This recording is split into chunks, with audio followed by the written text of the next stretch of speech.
Hello, Mark. I'm Emma, and my student number is 46. I'm now at junior level.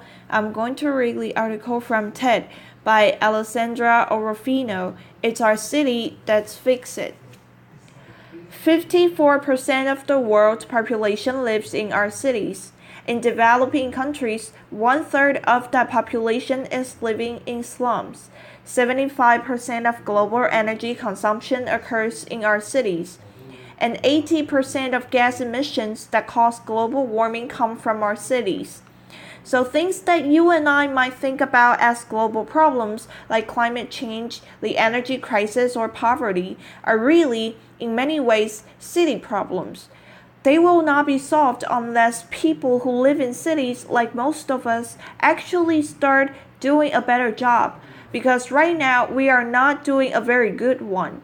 And that becomes very clear when we look into three aspects of city life. First, our citizens' willingness to engage with democratic institutions. Second, our city's ability to really include all of their residents. And lastly, our own ability to live fulfilling and happy lives. When it comes to engagement, the data is very clear.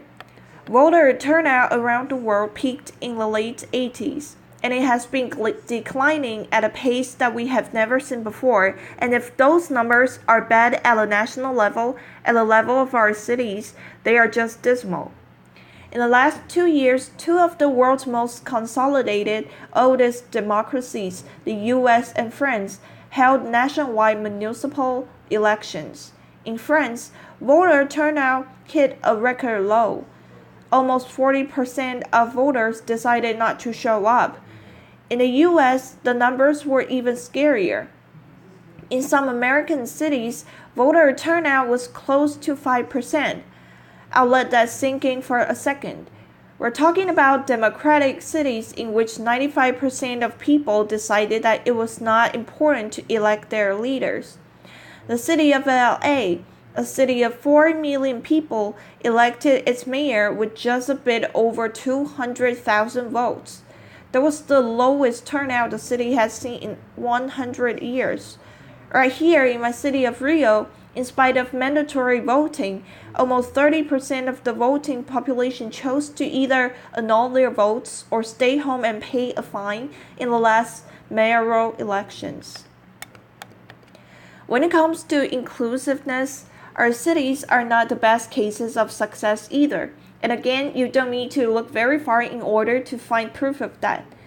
The city of Rio is incredibly unequal. This is Leblon. Leblon is the city's richest neighborhood, and this is Complexo do Alamo. This is where over 70,000 of the city's poorest residents live.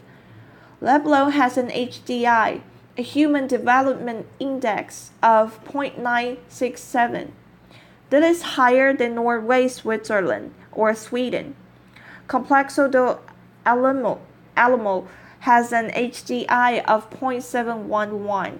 It sits somewhere in between the HDI of Algeria and Gabon. So Rio, like so many cities across the global south, is a place where you can go from Northern Europe to Sub-Saharan Africa in the space of 30 minutes. If you drive, that is, if you take public transit, it's about 2 hours. And lastly, perhaps most importantly, cities, with the incredible wealth of relations that they enable, could be the ideal places for human happiness to flourish. We like being around people. We're social animals. Instead, countries where urbanization has already peaked seem to be the very countries in which cities have stopped making us happy. The United States population has suffered from a general decrease in happiness for the past 3 decades, and the main reason is this. The American way of building cities has caused good quality public spaces to virtually disappear in many American cities, and as a result, they have seen a decline of relations, of the things that make us happy. Many studies show an increase in solitude and a decrease in solidarity. honesty, and social and civic participation. So how do we start building cities that make us care? Cities that value their most important asset, the incredible diversity of the people who live in them.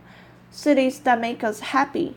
Well, I believe that if we want to change what our cities look like, then we really have to change the decision-making processes that have given us the results that we have right now. We need a participation revolution, and we need it fast. The idea of voting as our only exercise in citizenship does not make sense anymore. People are tired of only being treated as empowered individuals every few years when it's time to delegate that power to someone else. If the protests that swept Brazil in June 2013 have taught us anything, it's that every time we try to exercise our power outside of an electoral context, we're beaten up, humiliated, or arrested. And this needs to change because when it does, not only will people re-engage with the structures of representation, but also complement these structures with direct, effective, and collective decision-making of the kind that attacks inequality by its very inclusive nature, decision-making of the kind that can change our cities into better places for us to live. But there is a catch. Obviously, enabling widespread participation and redistributing power can be a logistical nightmare. And there's where technology can play an incredibly helpful role by making it easier for people to organize, communicate, and make decisions without having to be in the same room at the same time. Unfortunately for us, when it comes to fostering democratic processes, our city governments have not used technology to its full potential. So far, most city governments have been effective at using tech to turn citizens into human sensors who serve authorities with data on the city. Potholes, fallen trees, or broken lamps. They have also, to a lesser extent, invited people to participate in improving the outcome of decisions that were already made for them. Just like my mom when I was 8 and she told me that I had a choice. I had to be in bed by 8 p.m., but I could choose my pink pajamas or my blue pajamas. That's not participation. And in fact, governments have not been very good at using technology to enable participation on what matters. The way we allocate our budget, the way we occupy our land, and the way we manage our natural resources. Those are the kinds of decisions that can actually impact global problems that manifest themselves in our cities. The good news is, and I do have good news to share with you, we don't need to wait for governments to do this. I have reason to believe that it's possible for citizens to build their own structures of participation.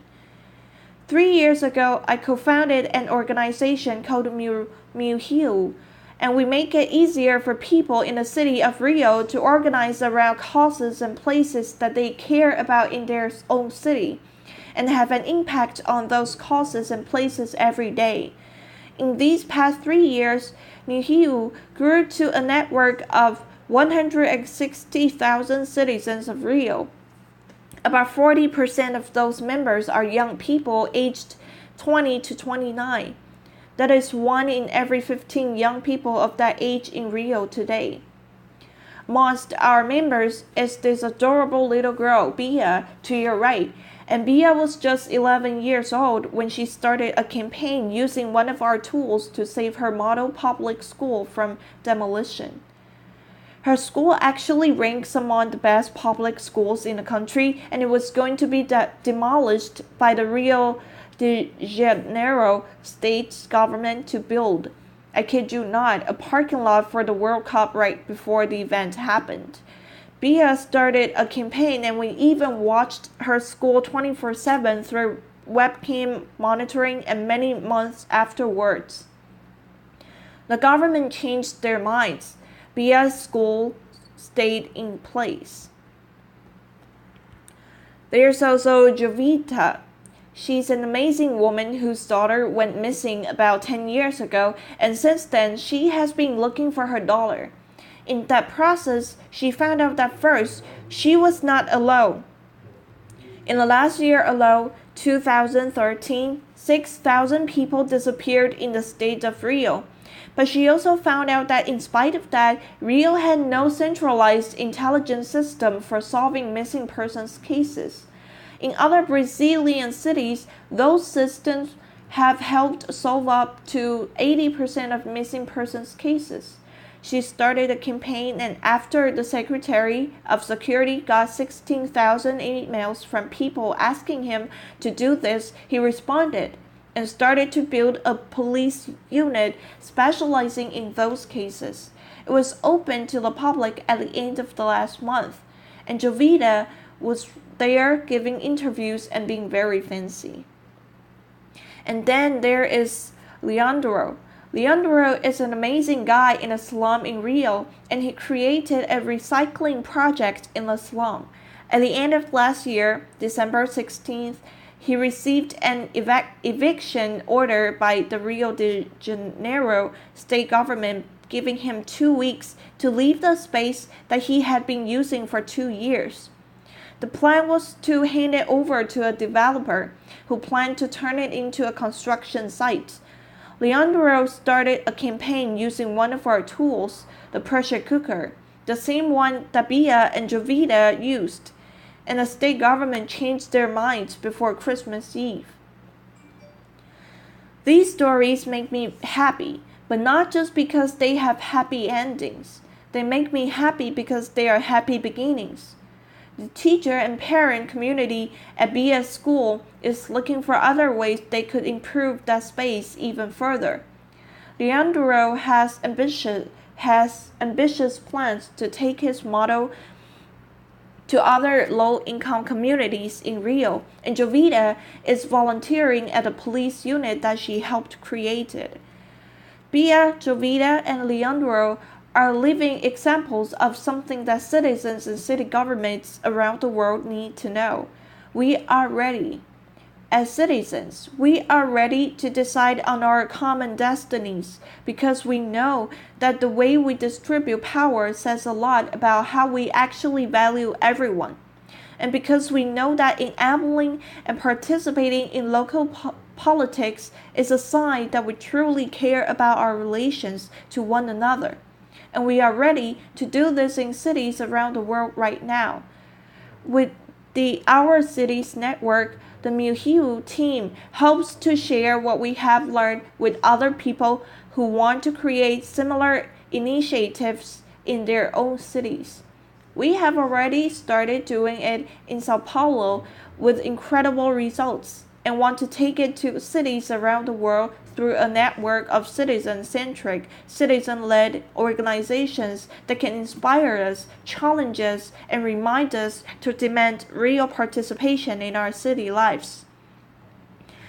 It is up to us to decide whether we want schools or parking lots, community-driven recycling projects or construction sites, loneliness or solidarity, cars or buses, and it is our responsibility to do that now, for ourselves, for our families, for the people who make our lives worth living, and for the incredible creativity, beauty, and wonder that make our cities, in spite of all of their problems, the greatest invention of our time. Obrigado. Thank you. Applause.